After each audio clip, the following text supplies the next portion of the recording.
So moving from the alternate past, let's look into the future. So Cyberpunk 2077 um, has recently come out with a new patch 1.2. Probably by the time you're listening, it'll be out or imminently out. So I kind of wanted to talk to you about the patch a little bit. We're not going to go into details because there's a ton of stuff coming out with that. Yeah, I looked at The that list list and I'm is like, I extensive. don't know what any of this means because I played like 30 minutes of it, but I'm sure it fixed stuff that I would have encountered. Yeah, it's extensive. So I'm not going to talk too much about that. But I will bring up as well. Robert Ramsey at Push Square has a document or an article up about DLC for Cyberpunk. So I'll read it to you, and we can talk a little bit about the state of Cyberpunk, where it's going to go, what its future looks like. Because I know we talk about it quite a bit on the show, and I feel like we've never really had a deep dive We into it. don't So talk about it, I just make fun of it. yeah, I feel like we should probably address it and see where that's going. So let me read this to you, and let's talk about where Cyberpunk 2077 is going to be remembered historically. So Robert Ramsey writes, 9 free pieces of Cyberpunk 2077 DLC have been leaked via the Epic Game Store. Following the release of the game's latest update, patch 1.2, so it is already up, Reddit user Prickly Assassin managed to sneak a quick look at Cyberpunk's 2077 recently registered add-ons. All we have to go on right now is a set of DLC names, but each one of them suggests some potentially juicy content that could add several much requested features to these releases. The DLC names are Ripper Docks expansion, Body Shops expansion, Fashion Forward expansion, Gangs of Night City, Body of Chrome, and Rides of the Dark Future, The Relic, Neck Deep, and Night City expansion. All the above DLCs are listed as free. Meanwhile, an expansion pass is priced at $14.99.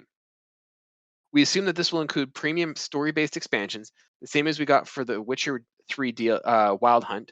So are these free DLCs? Well, it sure looks that for the first three are actual expansions that, going by the names, add features to the game. A lot of player criticism has been directed at Cyberpunk's 2077's lack of more in-depth mechanics, and these listings perhaps suggest that better character customization is on its way. As for the rest, we could be looking at additional quests or systems. Night City expansion sounds especially interesting, as are new areas being added to the map. No doubt we'll learn more in the coming weeks and months. Of course, it goes without saying that CD Projekt Red has a lot of work to do when it comes to improving the quality of Cyberpunk 2077 on consoles. So, Adam, what do you think is the future of Cyberpunk, and how do you think it's going to be remembered?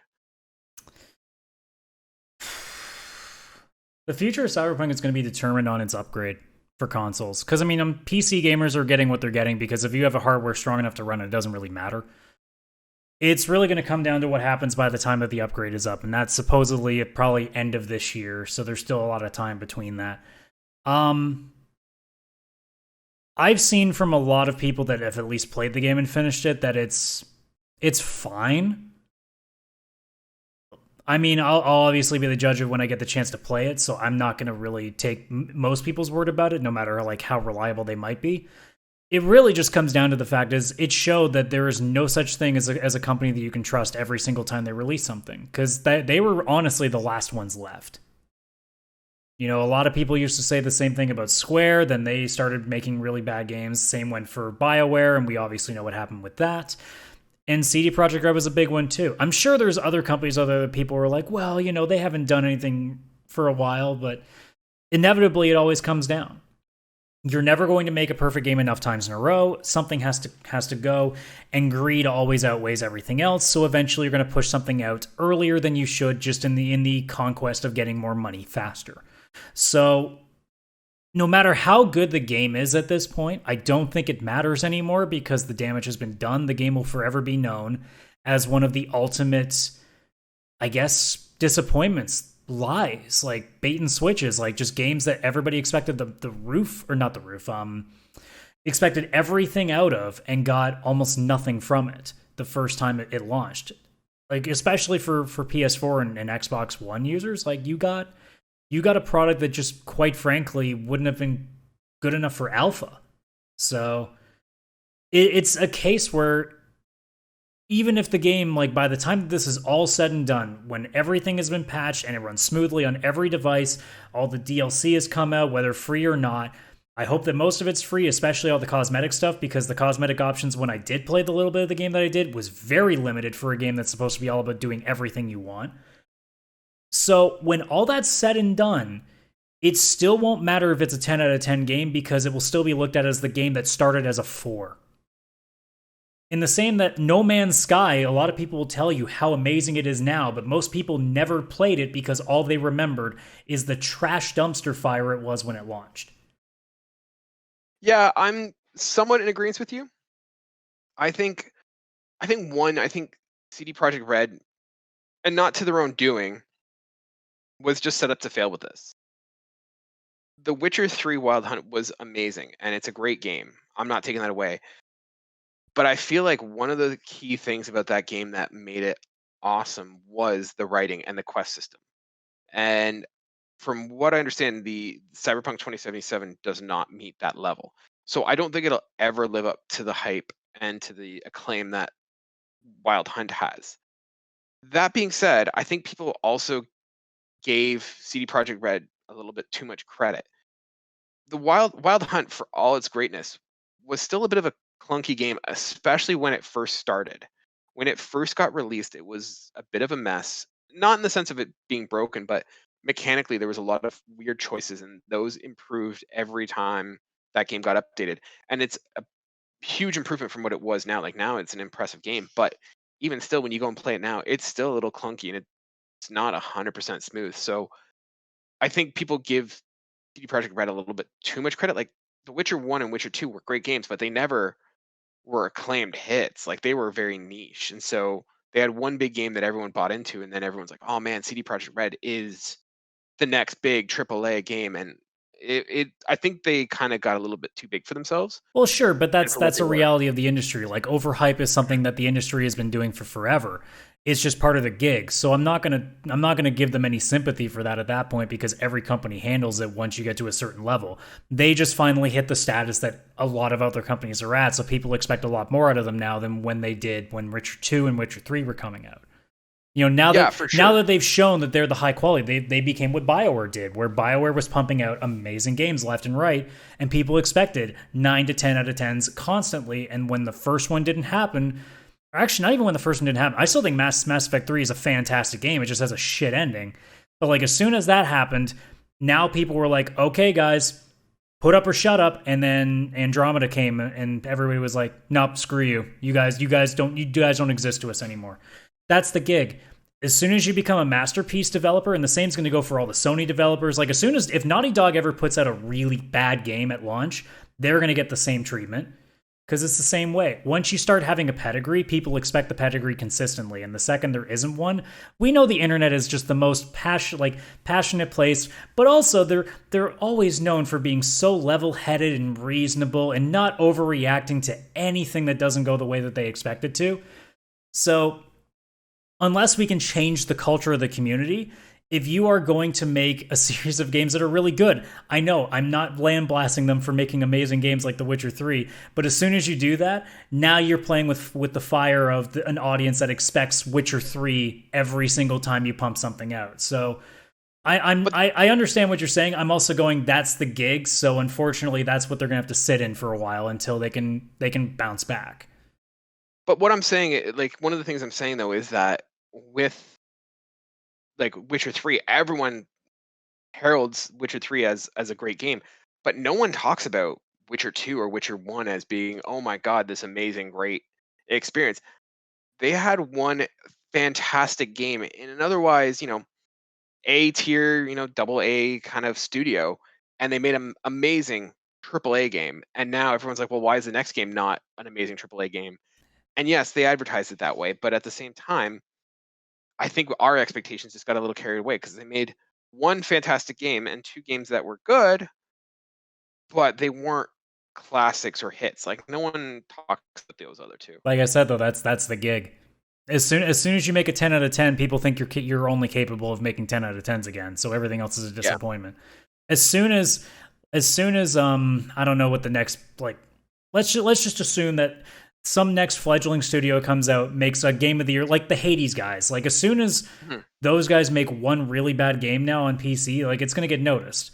Although maybe not to them to the same extent because they're still sort of an indie developer. But as soon as you get on the grand stage where people are taking you up there with the likes of, say, your Bethesdas and stuff like that, as soon as you're at that level, and you've only gotten to that level because you were making masterpiece after masterpiece, or even just making one masterpiece that puts you on the map.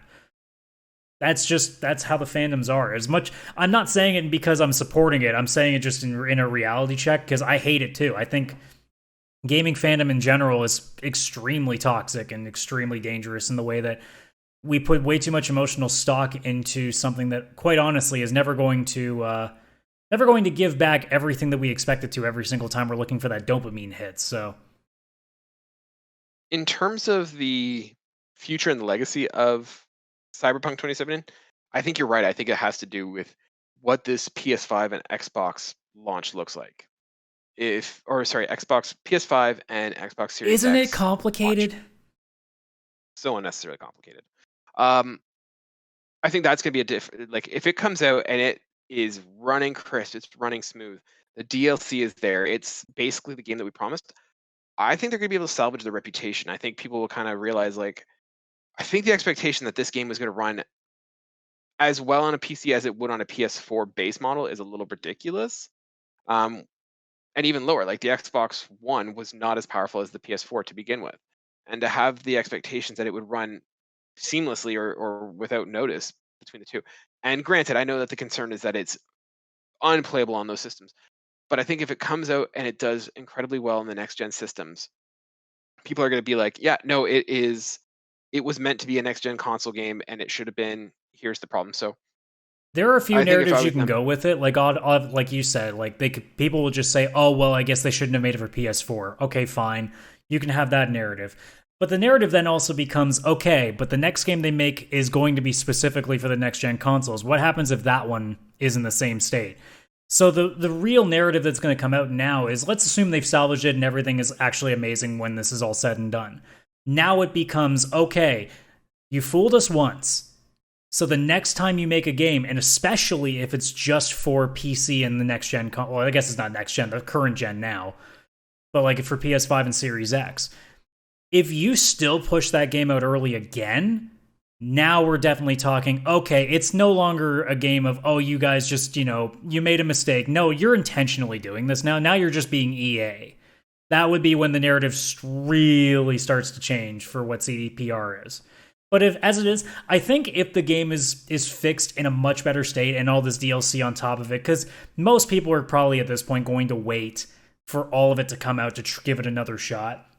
Especially if you got your refund, because now you're just like, well, I'll spend the money again down the road.